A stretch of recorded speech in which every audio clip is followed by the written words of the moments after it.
Okay, very quickly, I'll show you how I clean my brushes at the end of the day. I use soap and water to clean my brushes. I get a little bit of water on it. It can be cold or warm water, doesn't matter. I'll put a little bit of soap. This is just plain old dish soap in the palm of my hand. And I'll take the fan brush to start. I rinse it out, and then I go into the soap and I just swirl that brush against my palm. That usually gets out any paint that maybe is dried in there or left in the bristles. And then I just rinse the brush out. Now if that soap and water get really dirty, I can rinse my hand off. And then I'll just repeat that step for each brush that I have. I'll even clean the knife that way too. Now as far as the palette goes, what I usually do is I just scrape off excess paint onto a paper towel with my knife. And you want to make sure that you've got some paper towels down or something, just so you don't get your counters all.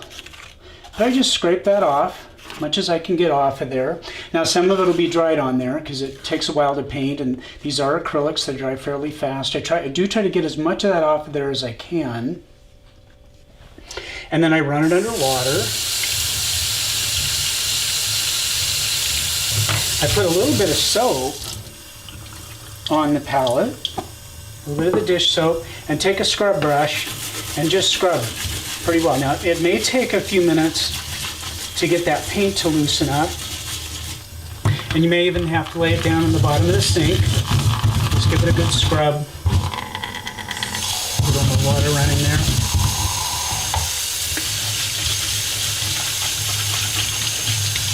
And it takes a couple of times usually. I put a little more soap on there.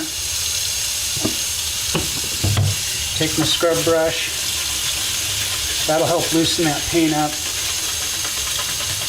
Now you may want to get help from your parents at home when you're doing this. And always careful to make sure that the paint doesn't dry in the sink. When I'm done, I'll wash the sink out. So I just scrub on that. Now it's coming off. Just a little bit of pushing on that brush usually does it. Scrub back and forth, round in circles. And then there you can see my palette is nice and clean and ready to use for the next time. And then I just dry it off and set it aside. Now my knife did get a little bit dirty when I did that, but I can do the same thing. I take a little bit of soap and water and just use that scrub brush and just clean off the knife. Now I also make sure that my sink isn't dirty afterwards. I'll just run the water for a little bit. Get rid of any paint that's splashed that's still wet before it dries. And your brushes and palette will be good to go for the next time you paint. Now here's a little pro tip. If for some reason your brush got paint dried in it and you just can't get it out with soap and water, one thing that works really, really well is just some alcohol-based hand sanitizer. And I just squirt a little bit into the palm of my hand. Now you can see there how that paint is coming out. It dissolves the paint, and then I just rinse it out with water. But if soap and water doesn't take the paint out, try a little bit of just some alcohol-based hand sanitizer and just rub that brush in the palm of your hand to get out excess color.